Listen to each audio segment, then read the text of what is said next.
Good evening, ladies and gentlemen. After a 45-year career in show business living in California, Phil Dial makes his return to the stage in his hometown of Mount Vernon, Ohio.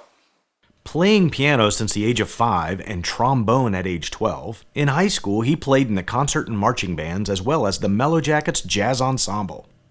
Playing in the Mellow Jackets since my freshman year, I was really inspired by our band director, Bob Bechtel, as well as fellow trombonist Vaughn Weister, who's now a renowned and legendary band leader. After school and on Saturdays, Phil worked part-time at Colonial Music, the local music store.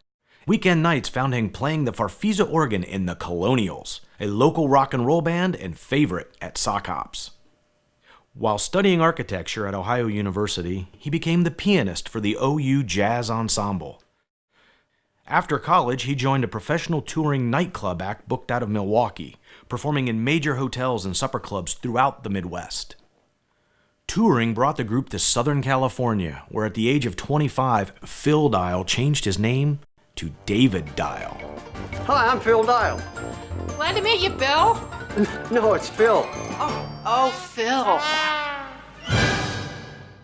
For the next 45 years, David Dial enjoyed a successful career in the music business.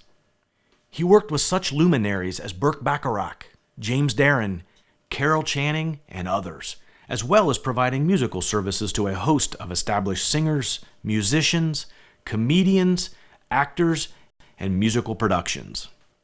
In 1999, Philip David Dial married British singer-entertainer Toni Morrell. They met in 1996 when she hired him to accompany her at the legendary Cinegrill at the Hollywood Roosevelt Hotel. Together, they created a new concert celebrating the legendary ladies of show business titled Remembering the Ladies. Garnering 5 stars by BroadwayWorld.com, the show soon became a favorite of celebrities, with many legends attending. The final curtain came in June of 2014 at the Colony Theater in Burbank, where Shirley Jones from the Partridge Family proclaimed it to be one of the greatest nights of theater I have ever seen. The very next week, Phil Dial was diagnosed with stage 4 inoperable throat cancer. Touring ended, gigs were canceled.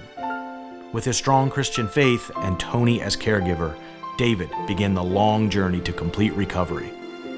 Now, 5 years cancer-free. As his strength returned, the couple revamped their show with hopes of performing again.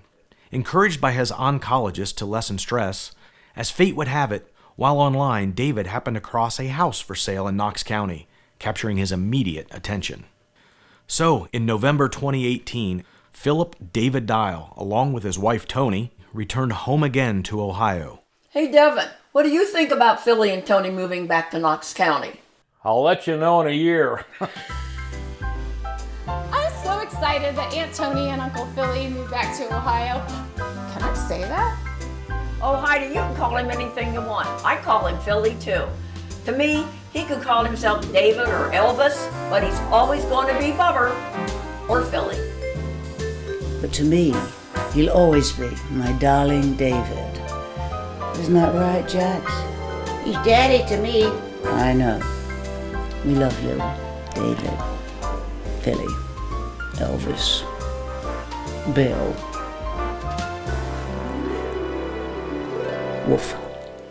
Soon thereafter, they heard about the incredible restoration of the historic Woodward Opera House in Mount Vernon and met with theater director Danny Gum. The rest, as they say, is history.